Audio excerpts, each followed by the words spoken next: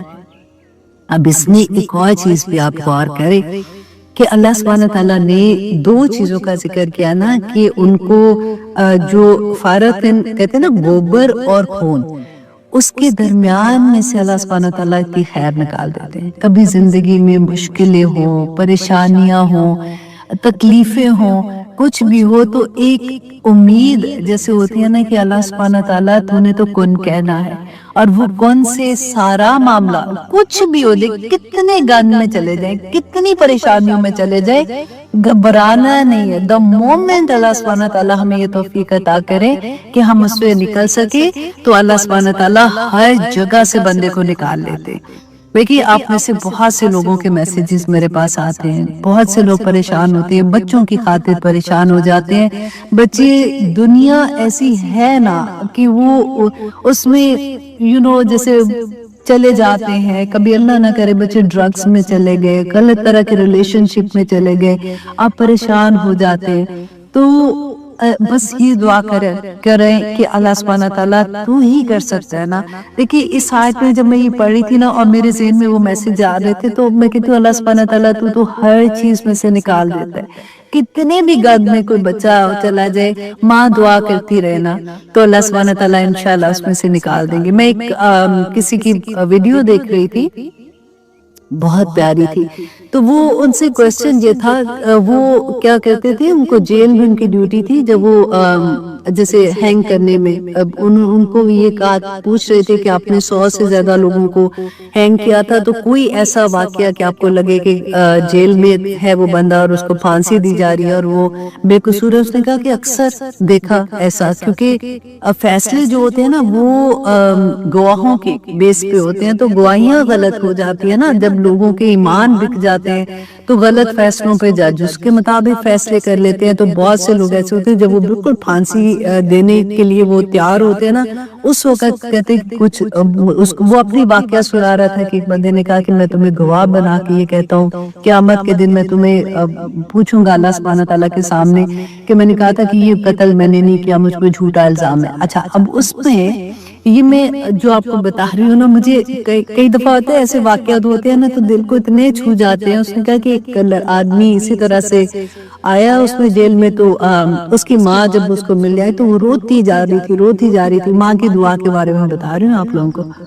تو روتی جا رہی تھی کہ میرے جو بھی ہے اس کا آپ سمجھے بلو نام سمجھ دے کہ میرے بلے کو جیل وہ پھانسی نہیں ہو سکتی، میرے بلے کو پھانسی نہیں ہو سکتی. کہ تو روتی جا رہی تھی لیکن کچھ بھی نہیں. ہم لوگ کہتے ہیں یہ سمجھ لیتے ماں ہے اب کیا کرے، بیچاری روئے گی نہیں تو اور کیا کرے گی.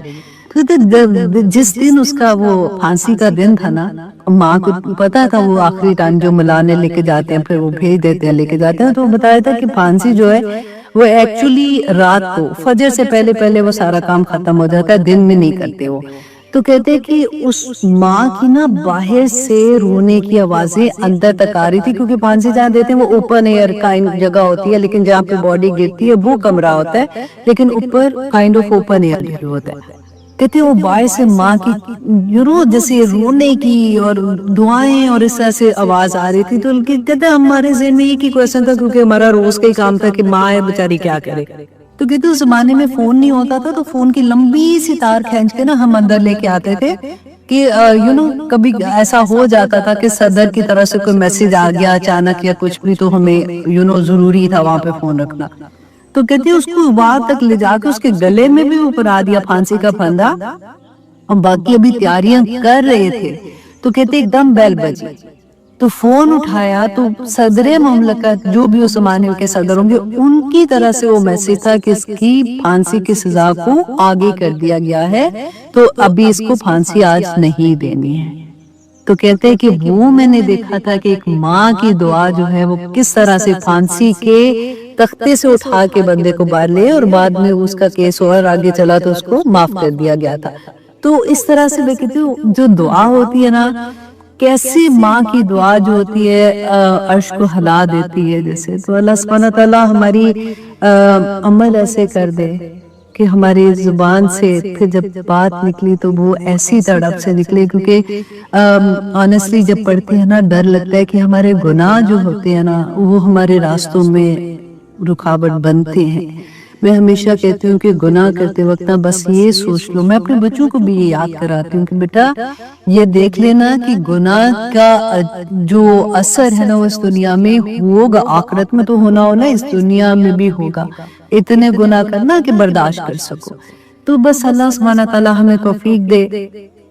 آمین ثم آمین. دیکھیں بہت کہاں سے کہاں ہو گئی ہے کہ اللہ سبحانہ تعالیٰ نے فرمایا کہ کس طرح سے تمہیں جو مویشی جانور ہیں ان کا دودھ جو ہے وہ اللہ سبحانہ تعالیٰ کی آیات میں سے ایک آیا ہے، اور وہ کس طرح سے اللہ سبحانہ تعالیٰ کہتے ہیں کہ اے انسان وہ تیری خدمت کر رہے ہیں، اور کیسے کریں، جس طرح سے اللہ نے ان کو حکم دیا، جس مقصد کے لیے ان کو بنایا ہے وہ اپنا مقصد اسی طرح سے پورا کرے. ہمارا مقصد کیا ہے؟ ہر آیت کے بعد یاد کر لیجئے گا کہ اللہ سبحانہ تعالیٰ نے فرمایا وَمَا خَلَقْتُ الْجِنَّ وَالْإِنسَ إِلَّا لِيَعْبُدُونِ. اس آیت کے بعد بھی ہر آیت کے بعد یہ لکھ لینا تاکہ ہمیں اچھے سے پتہ چل جائے کہ اچھا میں تو جانور سے بھی بدتر ہو گئی ہوں. وہ دیکھو کیسے جو اللہ نے اس کو حکم دیا اسی طرح سے اپنی زندگیاں گزار کے چلے جاتے. آگے دیکھیے اللہ سبحانہ تعالیٰ فرماتے ہیں وَمِن ثَمَرَاتِ، اور پھلوں میں، النخیلی کھجور کے، والعنابی اور انگور کے. اور اب پھلوں کی بات اللہ سبحانہ تعالیٰ فرما رہے ہیں کہ انگور این کھجور بھی آپ دیکھیں مکمل غذا ہے. اور میں حیران ہوتی ہوں کبھی آپ نے یہ دونوں چیزیں انگور اینڈ کھجور کو ہاتھ میں پکڑ کے دیکھیں، درخت سے لگی ہوئی، اس کو منہ میں ڈالتے نا. تو اب یہاں پہ تو کیلیفورنیا کی جو آتی ہیں کھجوریں آتی ہیں آنیسٹلی حلوے سے بھی نرم. تو میں سوچتی ہوں کہ گھر میں اگر آپ باہر ایک تھوڑی سی چینی بھی اٹھا کے رکھ دو گے نا تو چونٹیاں آ جاتی ہیں، کیڑے آ جاتے ہیں، اس کے ارد گرد آ جاتے ہیں. یہ ہمارے تک کیسے پہنچ کے، اور اتنی باریک اس کے اوپر ایک چھلکا ہوتا ہے کہ اس کو دھوتے ہاتھ بھی لگاؤ تو لگتا ہے کہ. اور اب دیکھو بیلے، کبھی آپ نے انگور کی بیلے دیکھے، گچھے کے گچھے لگے ہوتے ہیں اور اس کو پکڑو بھی نا تو ایسے لگتا ہے کہ آنسو ہی نکل جائیں گے ان کے، ایک دم سے ایسے ہو جاتے ہیں، اتنے پیارے۔ اللہ سبحانہ تعالیٰ نے میرے اور آپ کی غذا کے لیے پیدا کیے، اور اللہ سبحانہ تعالیٰ فرماتے تتخذون، میں نے تو اللہ سبحانہ تعالیٰ کہتے ہیں تمہارے لیے رزق حسنا، اچھا رزق بنایا تھا نا، تو تم بنا لیتے، تتخذون تم بنا لیتے ہو، منہ ساکارا کہ تم اس سے کیا بنا لیتے ہو، نشہ آور چیزیں بنا لیتے ہو۔ ساکر کہتے ہیں جو انگور سے بنائی جاتی ہے نا شراب۔ اب دیکھیے کہ یہ آیا جو ہے یہ مکی دور کی آیا ہم پڑھ رہے ہیں، اس وقت تک کبھی شراب جو تھی وہ حرام نہیں کی گئی تھی، لیکن اب دیکھیے یہ بیسیکلی شراب کا پہلا ہی حکم تھا کہ اللہ سبحانہ تعالیٰ نے ابھی کراہت جیسے تھی کہ اتنی پاک چیزیں اللہ سبحانہ تعالیٰ نے، انسان جب کھاتا ہے تو اس کے جسم کو اسے طاقت ملتی ہے، اس کو کھانا اچھا لگتا ہے، اس کے ٹیسٹ بڈ جیسے ہوتے ہیں، تو اب دیکھیں ٹیسٹ بڈ کتنی بڑی اللہ کی نعمت ہے۔ اب کھانے کا مقصد ٹیسٹ بڈ تو نہیں ہے، وہ تو ہمارے جسم کی غذا ہے تاکہ ہمیں طاقت ملے، ہم اپنی زندگی آگے گزار سکے، کام کر سکے، لیکن اس کھانے کے ساتھ اللہ کی سب سے بڑی نعمت کے ٹیسٹ بڈ دے دیے کہ ہم اس کو انجوائے بھی کر سکے۔